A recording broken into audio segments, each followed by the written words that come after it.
Chers amis, comme vous le savez, ça fait plusieurs mois que je suis en train de retaper un voilier en acier, que je suis en train de faire une grande rénovation totale en partant de rien du tout. Et donc vous avez vu aussi que récemment, on nous a donné un deuxième bateau à Mathias et moi, deuxième parce que lui aussi il en a un, pour récupérer le moteur, des meubles et le vendre pour pièces détachées. Maintenant j'ai une grande surprise à vous annoncer. Bienvenue à mon troisième bateau.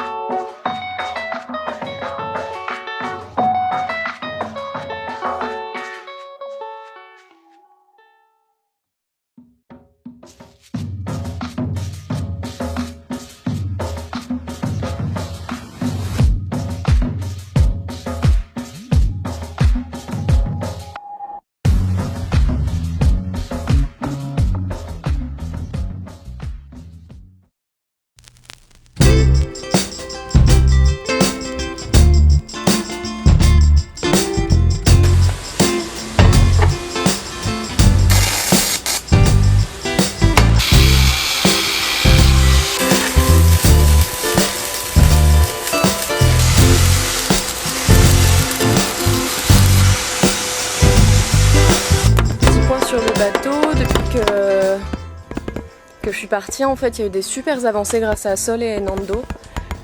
Sur le côté bâbord de la coque, il y a 9 tôles sur 10 qui ont été soudées, il n'en manque plus qu'une, c'est quand même incroyable. Et du côté tribord, il y a 3 tôles sur 4 qui ont été soudées. Donc je parle en tout des travaux de la coque. Donc là, il en reste 2 à faire, une par côté. Et ensuite, on va s'attaquer au cale. Mais on ne peut pas s'attaquer au cale tant que le sablage n'est pas fini et que les coffres ne sont pas terminés. Et ensuite le fond des cales, je ne veux pas commencer à y toucher et à changer des tôles tant que y a encore un peu d'eau qui rentre dans le bateau. Donc c'est pour ça que je veux absolument fermer d'abord ces petits trous qu'il y a sur les côtés là, et puis que les coffres soient terminés dans le cockpit et qu'il y a quelques petites tôles qui soient terminées sur le pont, pour qu'il n'y ait plus d'eau qui rentre, et comme ça quand je vais souder et remettre à neuf le sol, il n'y ait pas d'eau qui s'écoule et qui l'abîme.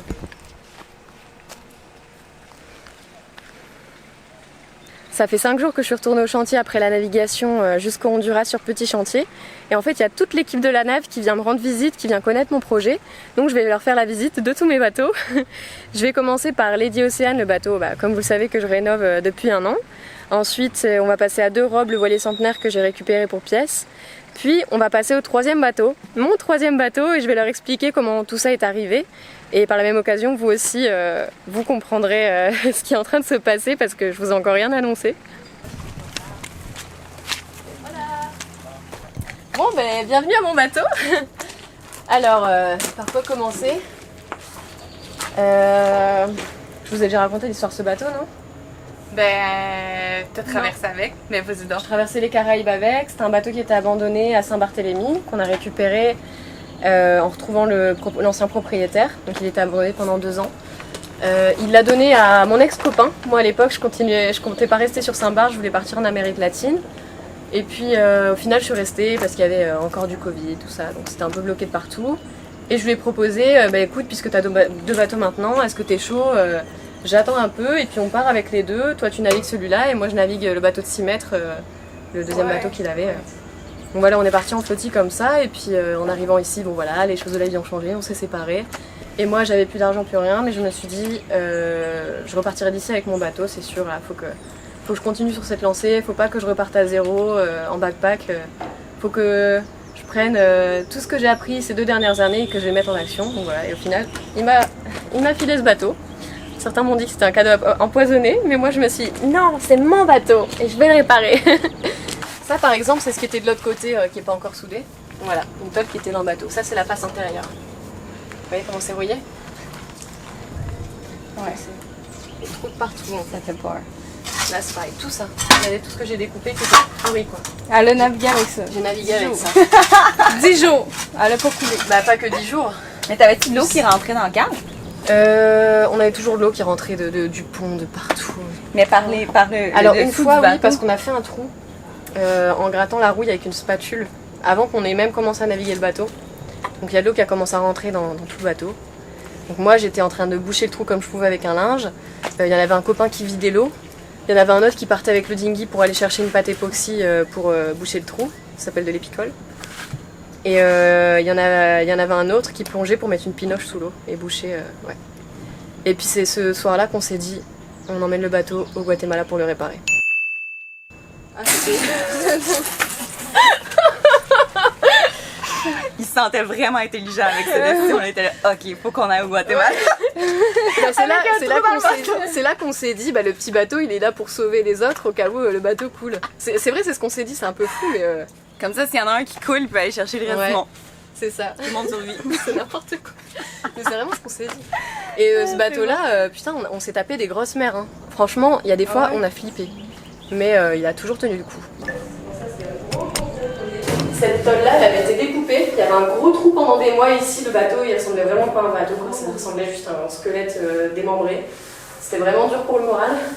J'ai fini par la souder, après avoir appris à souder en soudant quelques tôles sur le pont.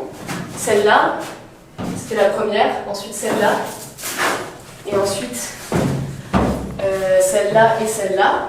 Donc j'ai soudé ces quatre-là, après j'ai fait celle-là. J'ai galéré, vous voyez la soudure elle n'est pas parfaite, hein, mais c'est comment j'ai appris.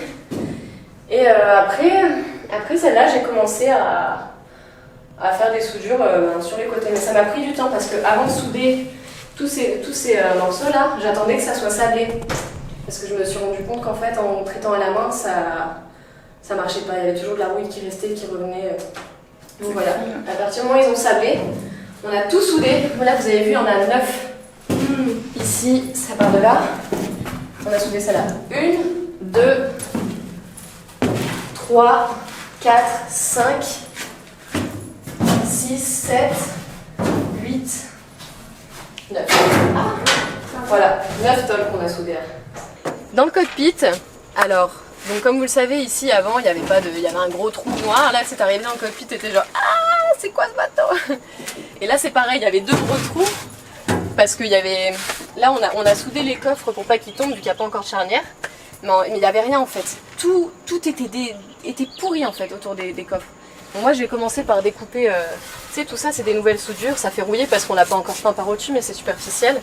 Tout là, en fait, tout le tour, c'est des nouvelles soudures qui ont été faites. Et tous les. Dedans aussi, on voit pas là, mais il y a des gouttières qui font que les coffres se ferment dessus. Enfin, c'est un travail assez complexe. Ça, c'est Nando du coup qui a fait ce coffre-là, enfin le tour de ce coffre-là ce week-end. Et du coup, ça y est, on a enfin pu poser les coffres, il est fermé et on peut s'asseoir et on peut marcher dessus. Il n'y a plus de trous, il n'y a plus personne qui peut se casser la gueule là-dedans. Et là, j'ai découpé ça récemment. Et donc, c'était cette tonne-là super rouillée. Et dans le but de faire un nouveau coffre, vu que c'était rouillé, je me suis dit autant en profiter pour faire quelque chose de nouveau. Et j'aime pas du tout le fait que les seules ouvertures qu'il y a pour accéder là, c'est celles-là qui sont super petites. Donc je me suis dit, on va ouvrir en grand, faire un immense coffre, on va fermer ces coffres-là qui servent à rien. Et comme ça aussi, quand ils viennent sabler, ça leur permet d'avoir accès pour sabler dans le fond, ce qui est parfait. Donc il y a ça qui a été fait, et plusieurs petites retouches, comme vous voyez là, c'était vraiment pourri rouillé. Et tout là où c'est rouge, c'est là où on a déjà travaillé la rouille superficielle et repeint. Donc comme tout le pont que je peux vous montrer. Il y a beaucoup de travail encore, vous voyez, il y a tous les tours à refaire qui sont tout rouillés. Il y a tout ça, vraiment, il y a encore énormément de travail sur le bateau. Mais c'est faisable, tout se fait. On a déjà bien avancé.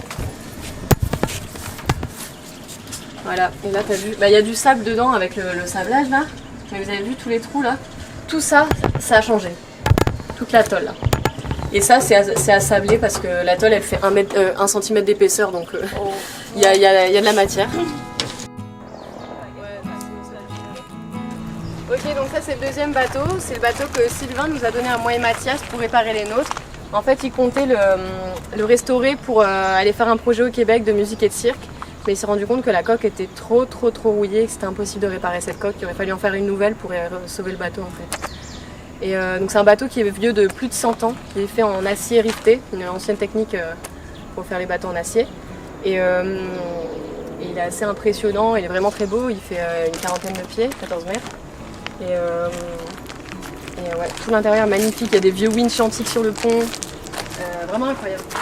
Mais voilà, donc il s'est dit qu'il pouvait pas le réparer, alors il nous l'a donné pour qu'on puisse récupérer l'intérieur pour nos bateaux et le moteur pour mon bateau. Donc ça y est, j'ai un moteur de 50 chevaux, nickel, Yanmar. Hein. Voilà, là par exemple c'est, vous pouvez voir la rouille de l'extérieur, un énorme trou, et tu touches, tu vois que c'est tout fin tout autour, ce genre de truc. Donc le plan en fait, c'est le but c'est d'avoir le bateau démonté pour le 1er avril, parce que la marina doit faire un truc dans ses zones le 1er avril. Donc on s'est dit, en fait ce qu'il faut faire c'est démonter tout l'intérieur et enlever le moteur. Tout ce qu'on va utiliser, on le sort du bateau. Et il faut que ça soit fait pour le 1er avril, donc dans un mois. Et le bateau, le reste du bateau, on va le sortir devant la marina, comme ça la marina on ne la paye plus. Et les mecs qui viennent démonter le bateau, on a déjà le truc de prévu avec eux, ils viennent quand ils veulent pour le démonter dehors et comme ça nous on est sortis de toute responsabilité. Ouais. Et donc voilà, ça c'est la baume magnifique du bateau. Ah, magnifique. Et ça c'est dingue parce que ça m'a ouvert à une nouvelle opportunité. En fait, le patron de la marina d'à côté est venu visiter le bateau pour regarder s'il y a des pièces qui l'intéresseraient parce qu'il veut décorer sa marina avec des pièces de bateau antiques, des belles pièces de bateau. Et en fait, il a regardé mon bateau qui est juste à côté et il m'a dit « Mais Justine, c'est ça que tu retapes là, c'est chaud quand même. Tu veux pas un bateau en meilleures conditions? Je t'en donne un contre l'encre et la baume de ce bateau. » Je lui ai dit « Bah, montre-moi le bateau, mais tu sais, je m'attendais à un truc assez pourri quoi. » En fait, il m'a montré le bateau et c'est pas un bateau pourri.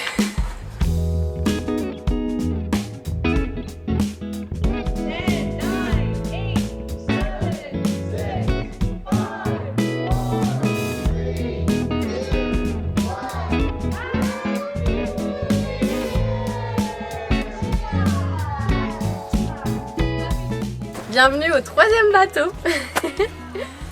Donc voilà, ça c'est le bateau qu'on vient de me donner il y a 3 jours, qui ressemble étrangement à Lady Océane, mais en mieux, en plus grand, avec plus d'espace, avec un cockpit central et une cabine arrière comme je rêve, et surtout en meilleur état.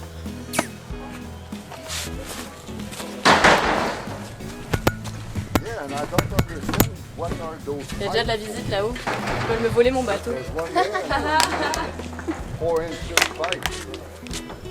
Le pont est en super état. Il y a vraiment très peu de points de rouille quoi. Enfin, vous voyez, vous pouvez à peine voir que c'est du métal quoi. Quand on va jusqu'à l'avant, il y a une plaque d'inox de soudé et ici ça rouille tout le temps sur les bateaux en acier.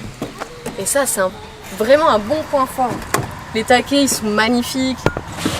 Regardez le gréement. Il n'a pas l'air en si mauvais état, faudrait le faire vérifier quand même, mais les attaches des cannes sont en inox. Les chariots d'écoute sont nickel. Sur les Diocènes, il n'y a pas de chariot d'écoute, ils étaient pourris, je les ai jetés, j'ai soudé des tôles et je me suis dit je vais mettre des poulies. On dirait que ta cabine est en acier galvanisé. Laquelle de cabine, celle-là? Toute ta cabine. Ah, tout le tour là? C'est pour ça qu'elle est propre comme Ouais.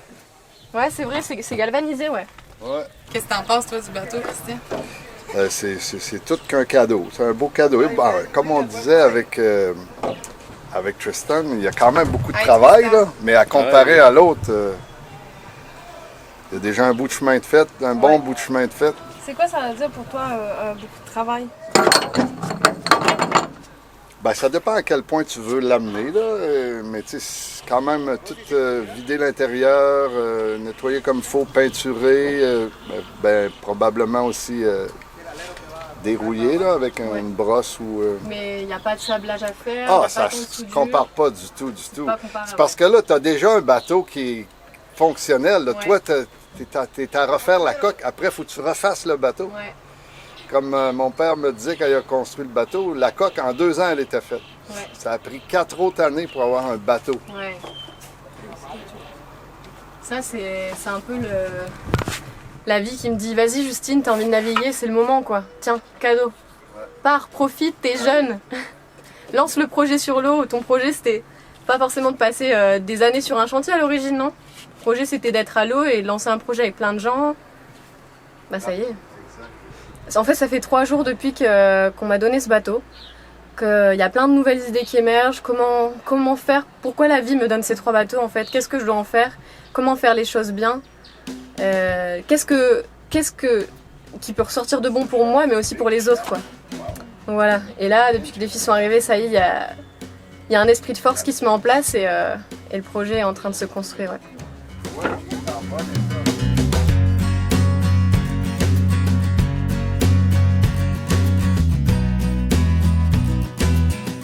Pas besoin de sablage. Juste gros nettoyage, gros décapage manuel de la rouille et repeinture. Refaire chaque zone, enfin tu vois, par exemple, prendre une zone, ouvrir tout, regarder tout le métal de la coque sur cette zone et dire ok, là il y a un point de rouille, là il y a un point de rouille, tout nettoyer, tout enlever ces points de rouille à la main parce que c'est de la rouille superficielle. Peinture, on remet tout, fermé, hop, on fait un autre côté. Quand je suis arrivée dans le bateau, il y avait de l'eau jusque là dans les cales. Donc t'imagines, tout ça c'était rempli d'eau et tout le bateau aussi jusque là en fait. Et mais en fait, en dessous de l'eau, le métal est bon. Le bateau était tellement bien travaillé que le métal est bon. Là c'est tout dégueu tu vois, mais en dessous c'est de la peinture. Tu sais quand tu grattes. Ok, il y a de la rouille tu vois, il y a sûrement des petites soudures à faire par-ci par-là. Mais c'est rien comparé à l'autre bateau quoi. Et c'est juste dans le fond. Vraiment. C'est derrière on a vu qu'il y avait une petite plaque comme ça à souder. Et là je vais sûrement en voir d'autres petites tu vois, mais c'est pas grand chose quoi. Maintenant tu vois je suis rodée avec le bateau que j'ai réparé. Ça c'est du pipi de chat. Annabelle est en train d'inspecter les cales derrière l'isolant. Enfin les cales pardon, l'acier, la coque. Et dès que tu soulèves en fait l'isolant, la coque est nickel. Ah ouais? Ouais, c'est tout noir. Alors, je vais te montrer par exemple ici, c'est plus facile à voir.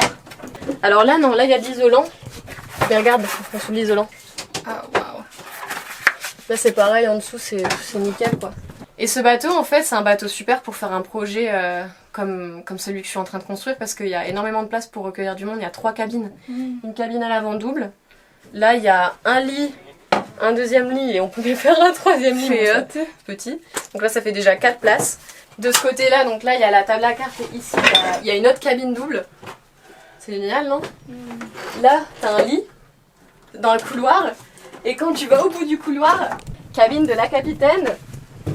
Donc voilà, c'est un bordel hein, parce que j'ai commencé à tout sortir pour tout trier. Mais il y a une cabine double avec plein de rangements. Là, tu fais un lit là. Et là, t'as l'emplacement pour mettre le moteur. Tout est parfait quoi. Un super projet pour accueillir 1, 2, 3, 4, 5, 6, 7, 8, 9 personnes je crois. Attends, je recompte. 1, 2, 3, 4, 5, 9 personnes. On peut être 9 dans ce bateau. Et là, quand tu regardes derrière, la peinture elle est plus vieille, mais c'est pareil, c'est tout nickel. C'est magnifique, ce bateau, il est incroyable. C'est un cadeau de la vie, quoi. Tu vois, ça c'est le genre de truc qu'on peut en profiter pour faire maintenant, vu qu'on est au chantier. Ponçage et repeinture par au-dessus. Vérifier s'il n'y a pas des points de rouille comme là, tu vois, nettoyer. C'est bon, je connais quoi tout ce travail-là. Ça va être facile maintenant. Enfin facile, ça va. Bref, parce que les... Ouais.